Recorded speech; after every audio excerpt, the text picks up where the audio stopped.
the Immortal Corp arc. As the Fury touches down in New Vegas, Valentine gives Daniel her comm line and says she owes him for his backup, even if she doesn't know what he's up to. Alarin is taken away, the passengers' many confiscated weapons are returned, including Daniel's, and Daniel leaves to see New Vegas proper. Unlike the moon, the streets weren't crowded. Like the moon, nothing green grew here. The streets were all cracked pavement, the buildings old brick or cement. From what I could see of the land beyond, it was harsh desert terrain. Daniel then asks X for some exposition about himself, but naturally X can't find anything. X tries to cheer him up regardless, and as they head to the side diner where the meeting with the contact is, Daniel admits he didn't read the dossier very closely. He then asks if X is bothered by that, and X struggles to supply an answer. I know I'm an artificial intelligence, but I have been created to feel the broad range of emotions that humans do as well. X said, offended. I mean, at least I'm led to believe that I feel the same things you do. Look at us, I said with a heavy sigh. I can't remember my past. You don't even know if you're feeling emotion. Yes, X said as if she were shaking her head. we both seem to be at a disadvantage. Anyway, then they reach the diner and get served by an incredibly shaky waiter. Daniel stays cool and orders a coffee, even as the waiter slides him a note. The other three have weapons. Get help. Chapter 10 begins with a guy named Jack sliding into Daniel's booth. The waiter, seeing this, ducks into the back, and Jack signals his buddies, Luke and Kayla, to follow. Daniel gives Jax his name, and Jax demands proof that he is who he says he is. As Luke and Kayla return, Luke wearing the nervous waiter's clothes, 2 Praetorians and 2 women walk into the diner. Trying not to get their attention, Jax asks Daniel to show off the wolf tattoo on his shoulder. Though he does so, and Jax is satisfied, the older of the 2 women spots the tattoo as well, and just freaks the fuck out, saying El Diablo de Noche over and over. As the 2 Praetorians stand up and reach for their weapons, the younger woman translates the older woman's words as the devil of the night. Chapter 11 begins with Daniel saying, truthfully, that he has no idea what the older lady's talking about. The younger woman apologizes for her great aunt Cheetah's behavior, but Cheetah keeps going and the young woman keeps translating. Apparently someone with that same tattoo came to her village in the outskirts and slaughtered an entire family, and was seemingly unkillable herself. A Praetorian reaches for his earpiece, Jax nods to his pal Luke, and the diner erupts with gunfire. Quickly Daniel knocks out Luke, then takes his gun and uses it to drop a hanging lamp onto Kayla to knock her out too. Then Daniel holds up Jax before he can finish off a wounded Pratt. The other Pratt is already dead, and Cheetah and her great-niece were fatally wounded in the crossfire. Jax says the smart thing is to finish off the witness, but Daniel asks X for a way to resolve this that won't involve another murder. X then says she knows the formula for a drug that'll block someone's memory of the past 24 hours, and that Luke and Kayla can get the ingredients they need. As Jax rouses the 2 and cleans up the scene, Daniel goes over to Cheetah, who only has seconds more to live. With her last words, translated by X, she says she saw the devil in the night in Cecil and the Northern Badlands. Then she asks Daniel not to let his past decide his present, and then dies. I'll admit, I don't know what the point of Cheetah speaking Spanish is exactly if a translator is present for the whole scene. In fact, I'd go as far as to say that the great niece, who only survived about a whole chapter, is closer to a destroyed prop than an actual character. She appears about halfway through chapter 10, is described as pretty, tries to calm down her great aunt, translates what she says, and dies. Superfluous character or not, Daniel's still upset over their violent deaths, and he takes a moment to just reflect on what happened. Prior to this day, I had beaten up and thrown out my fair share of people. I had never held someone's hand as they died, or been so close to dead bodies that I could remember. At least, not in the last 5 years. There were 2 parts of me that waged war inside at the moment. The side that was comfortable with death, and the side that felt sick inside about seeing the innocent slain. Anyway, after that sadness, Daniel and the others talk about the mechanics of making this forgetfulness potion, and then Daniel goes to the wounded Praetorian. There's a knock on the door. The Praetorian is about to call for help. Chapter 12 begins with Daniel knocking the Pratt out again, before going to greet the person at the door. Thankfully, he can't see the bodies from outside the side diner, but the stranger's too angry to buy Daniel's closed for renovations excuse. Thankfully, Jack steps in and scares the stranger off by complaining of toxic fumes and offering to show off his third nipple. With the stranger gone, Daniel goes to treat the Praetorian's injuries, and the Pratt asks why Daniel's doing all this. Daniel says the guy was just at the wrong place at the wrong time. Injuries treated, he then tries to get exposition from the Pratt about Immortal Corp in Phoenix. Immortal Corp he doesn't know, but he does know that Phoenix is poorly funded but has people on Earth and the Moon, and that he's heard whispers of something big in the works. Then Kayla returns with some of the ingredients, and Daniel and the band of murderers he's with work to whip up that forgetfulness potion. Chapter 13 begins with Daniel and company leaving a drugged-up, passed-out Pratt on a roadside just outside New Vegas. He's not going to remember any of what happened to him, but at least he can go back to his wife and son, who we mentioned in Chapter 12. Assuming he doesn't get jumped on the way home, anyway. Meanwhile, in a heavy-duty vehicle that's called a tank, even though it lacks any kind of artillery piece, Jax and Daniel get to talking. The real mission is to kidnap a scientist working with Phoenix, and yesterday, someone attacked Jax and his crew. They used to be 5 in number. That's why he wanted proof of Daniel's identity. Anyway, Daniel asks Jax about Immortal Corp as well, but all Jax can really give is that they hire help from outside from time to time. They're a buyer on the market for people with skills like you and me, but other than that, they might as well be Santa Claus. Wrong, Jax. We know plenty about Santa Claus. It's just that we usually stop believing he literally exists by the time we grow up. Plus, who can actually claim they got paid for doing work on Santa Claus' behalf? Anyway, Daniel goes to sleep in the vehicle, this time untroubled by any dreams. He wakes as they arrive at the safe house they're headed towards, where Jax then explains the plan. A 2-hour drive through mutant territory will take the crew to a Phoenix base where they believe the scientist is doing his experiments. This prompts Daniel to ask what mutants even are, and he learns, big surprise, that they're mutated animals. Before going to sleep, Daniel takes the time to examine the map and reflect on the sorry state Earth's in, compared to stories he heard about how it used to be alive, with actual plants and unmutated wildlife. The water in the oceans were poisoned, most of the lakes and rivers dried up. Food came from printers that used chemicals and man-made products. The water that was able to be drunk had to be run through a filtration process, and even then, it didn't taste great. X adds that while multiple factors contributed to its current situation, the rise of something called the Order caused people to lose valuable time fighting, and by the time they stopped, it was too late. Rather than ask what the Order was, Daniel just goes to bed. Then he's woken by sounds of something at the safe house doors.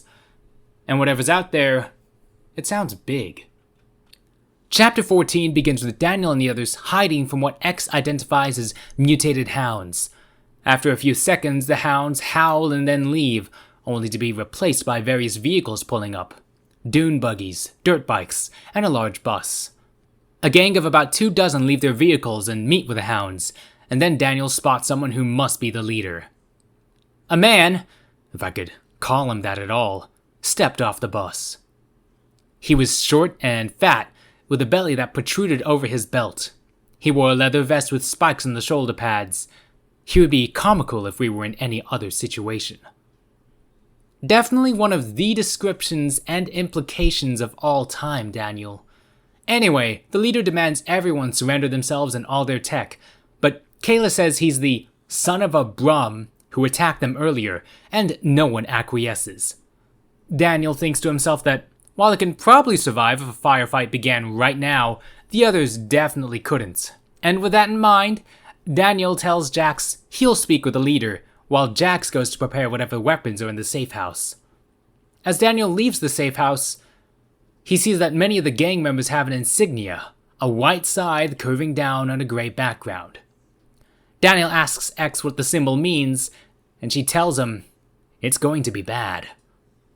Chapter 15 begins with X explaining that this is the Reaper Gang, the very same that Aaron Jacobs was the leader of. Seems that, rather than be a setting filled with silly names, this setting is filled with names that are just kind of there. Anyway, before she could continue, the leader, named Papa, asks where Daniel came from, and he truthfully says he just joined. While Papa does feel sorry he got caught up in this mess, he can't show Daniel any mercy now since he's aligned with Jax and his group. Daniel then tells him about how, hey, he saw Aaron Jacobs the other day, and his escape plan failed. Of course, Daniel leaves out his own involvement. After some words from an advisor, Papa believes him, but says that info does not mean a free pass. Tell your friends in there to come out and join you with their hands up, Papa said. I'll take everything you have, and since you've given us intel we didn't have before, I'll let you live. Not a bad deal, I thought to myself. I'll miss my mark too, but I can find another. You're not kidding anyone. This was never going to end in peace. This could always ever end one way. Then Jax shouts through the safe house doors to duck. Daniel does so, and a stream of blaster fire breaks through the doors to mangle the Reapers in front of the safe house, and Daniel starts shooting as well. Kayla drives the tank right next to Daniel and tells him to get in, and Daniel does. After some more shooting and driving, the four of them are in the clear, but Daniel got hit in the chest. This doesn't kill him, but seeing his wound heal before her eyes causes Kayla to panic. Kayla's face was a mask of horror. She lifted her own blaster from the holster at her side and pointed it at my head. What are you? I wish I knew, I sighed, slumping in my seat. I mean it, Kayla screamed. What are you? One of those cyber hunters? A warlock from the south? I don't know, I told her. I saw it in her eyes a moment too late. She was wound up tight. Adrenaline-laced fear masked her face. We hit a bump in the road, and whether she meant to press the trigger or not, I didn't know. The last thing I do remember was hearing the sounds of the weapon as the round discharged from her blaster, connecting with my face. Then, nothing. Reminder, this is the first book. Obviously, Daniel's not dead. That said, the injury does give us, and Daniel, a look into that head of his. Chapter 16 begins with Daniel seeing some kind of lab. His younger self is there, strapped to a table. X is there too, appearing as a pretty woman with short, dark hair dressed in a light blue synth suit. I'm personally just imagining Cortana from Halo. She guesses the head injury jogged his memories and allowed the two to meet in one. Before she can say more, a Dr. Sandra Patmos tells young Daniel that he can stop the testing at any time. No pressure, no shame. No, I heard younger me said. Keep going. I don't want to be like this anymore. I can't take it. Depression, anxiety, loneliness, these are all very human traits, the female doctor in front of me said with another of those sad smiles. There are other ways to find help. No, I told her again. You don't know what it's like to not have purpose. To think about killing yourself because you're so alone. I don't want to feel like that anymore. I want my life to mean something. Your life already does mean something, Daniel, the doctor said, placing a hand on my shoulder. But I do understand. We will go ahead with the procedure. You can't just have your characters announce how they feel. That makes me feel angry. Daniel muses on how different this kid is from who he is right now, seeming much, much sadder and weaker. And then the doctor gives the go-ahead for pack protocol. Young Daniel is put into a sealed-off chamber that's then filled with a blood-red mist. While exposure causes young Daniel to scream, and the scientist again reminds him he can stop, he instead begs to continue. Eventually, the procedure is completed, and young Daniel is removed from the chamber, already looking taller and more muscular. Then Dr. Patmos cuts him with a scalpel, only for him to heal in seconds. As Dr. Patmos and young Daniel marvel at the testing's results, X and Daniel are both confused by what they just saw. Daniel seemingly chose to become some kind of corporate super soldier, rather than being forcibly altered in some black site or training camp like he imagined. X points out that Daniel can't be more than 19 in this memory, meaning that if he's in his early 30s now, there's still a ton of his past that's hidden. Daniel asks why she's so curious, and she replies, maybe it's because she's programmed to be helpful. Or maybe it's because Daniel gave her a human-like body and she feels grateful for that. X twisted to the side, admiring her body. I tried not to look at her curves. It just didn't seem right on a few different levels. This is how you imagine me, X said with a grin and a raised eyebrow. I live in your consciousness, so this is how you have chosen to see me. Yeah, well, no one's perfect, I said, trying to change the subject. Conveniently, Daniel's head starts hurting, and this headache brings him back to the land of the living, as Kyla and Jax argue about who's at fault and what to do next. Please tell me again why you killed the asset Immortal Corp sent us to help with the mission, Jax asked. Please explain to me so I can tell them when they contact us next. You didn't see what I did, Kayla insisted. He took a round to the head like nothing. I didn't mean to shoot him. I had my blaster on him and we hit a bump in the road. Oh, hi, Immortal Corp, you all-powerful shadow entity, Jax said, pretending to contact them. Oh, yeah, about that asset you sent us. We accidentally killed him when we went over a bump in the road. Before Jax can break the bad news to any shadow entities, Luke notices that Daniel's opened his eyes. Then he sets up and Luke just about pisses himself. Chapter 17 begins as Daniel finishes telling the others what he saw and what he knows about himself. They marvel at how strange their situations become and ask if Daniel can even be killed, something Daniel's been wondering himself, but ultimately, their objective is still to hit the Phoenix base and kidnap the scientist. However, they had to leave a lot of their equipment behind in the safe house when they fled, plus they need to watch out for Reaper reinforcements. Thankfully, they're not that far from their target, so Daniel suggests they just attack right now, nab the target, and exfil. Jax agrees, planning to have Luke set up Overwatch with a sniper rifle while Kayla and Jax sneak into the back. Self-Heal Man will cause a distraction at the front. They get their gear, Daniel picks up a knife, and Kayla hands Daniel some explosive and gas ammo for his Mark II. There's only about 6 or so guards at the base, so the 3 of them should be able to overcome any resistance easily. As everyone splits up to get in position, Daniel and X briefly lament Earth's desolate state.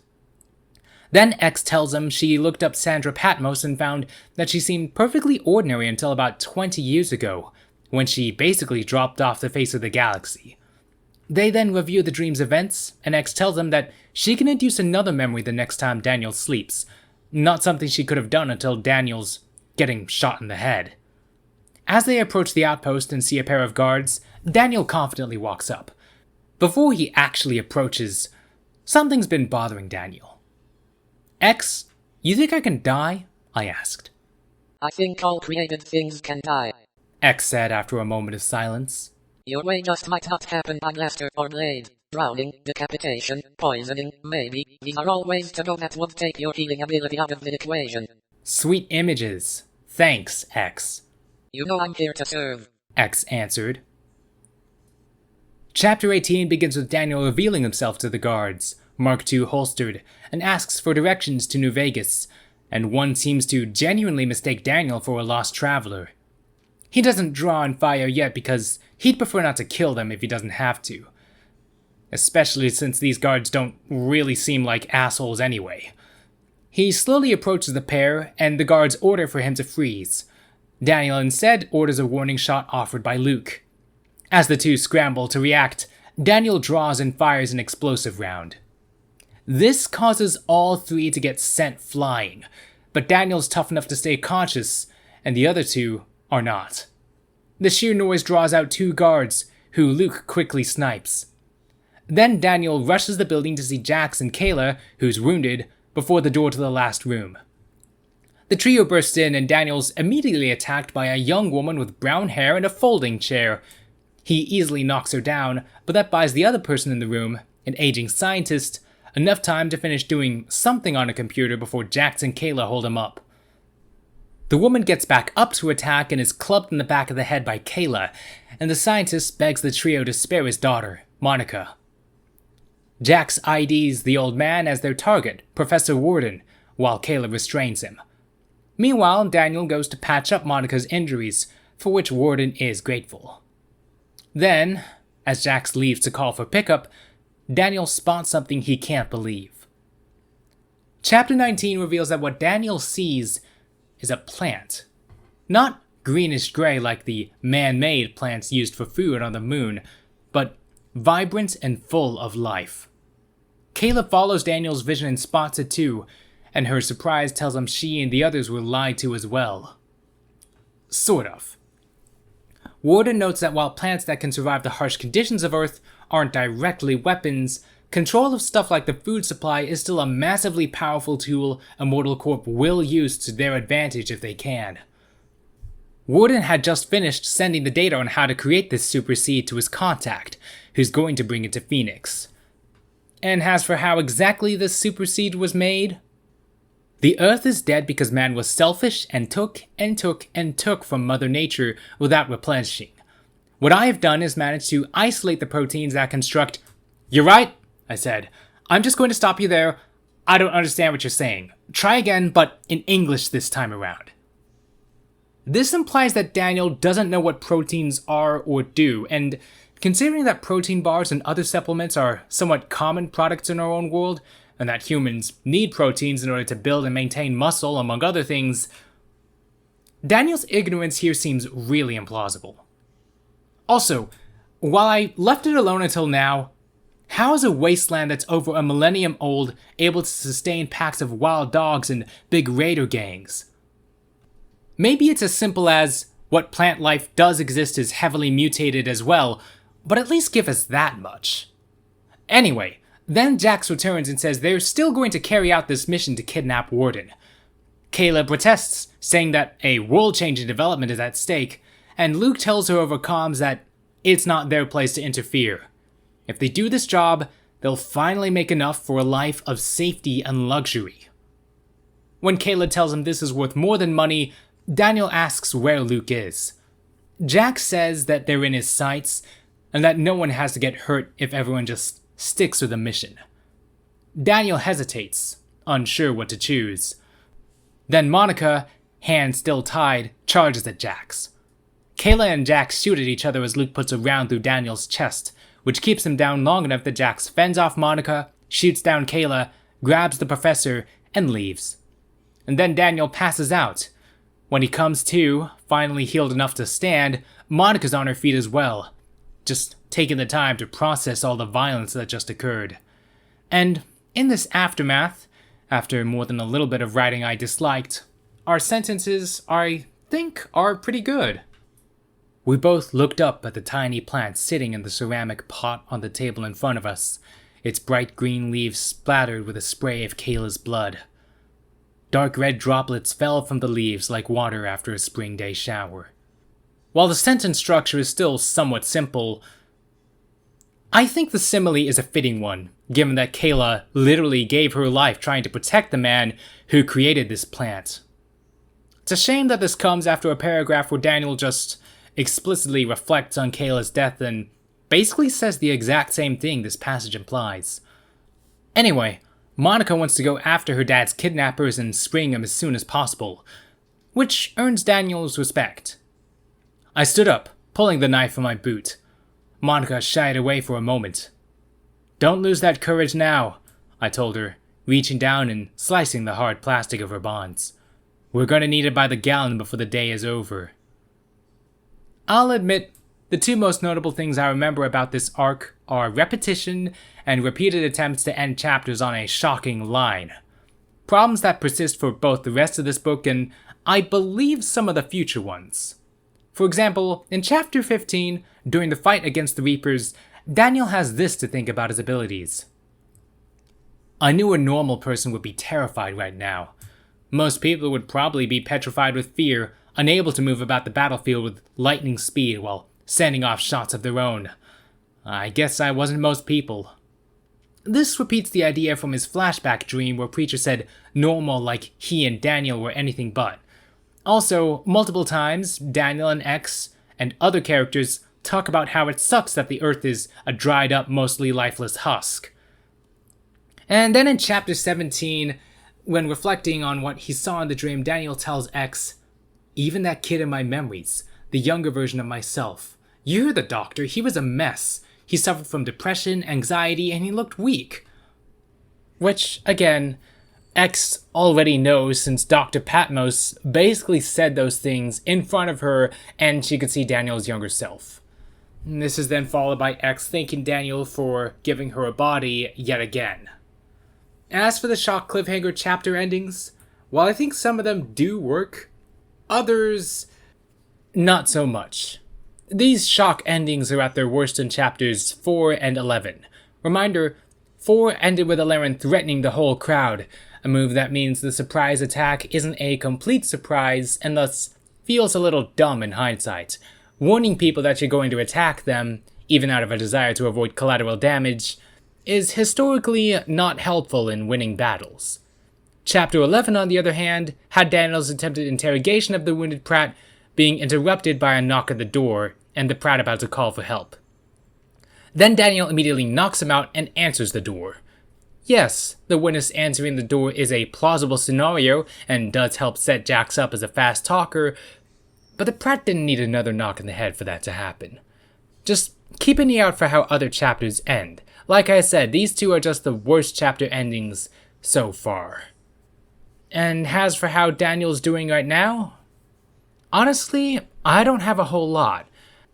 While Tita's great niece felt like an unnecessary character, and the whole situation was resolved way too easily thanks to X, the shootout in the diner is another of Daniel's attempts to genuinely help people, this time by trying to avoid killing where possible. This pattern repeats with the encounter with the Reapers and with how Daniel deals with the guards at the Phoenix guard post, even if the latter is kind of ridiculous. These actions, combined with the repeated mentions of how sad it is that Earth's become a dump, make the split-second decision to switch sides and try to stop Immortal Corp make sense. And that's all I've really got for Daniel's character right now. He's been told multiple times now not to let his past influence his present, and that does go away to explaining why he does what he does, despite Immortal Corp seemingly wanting to help him. Anyway, Monica's got a dad to rescue, and we've got a book to finish, so let's see how that plays out.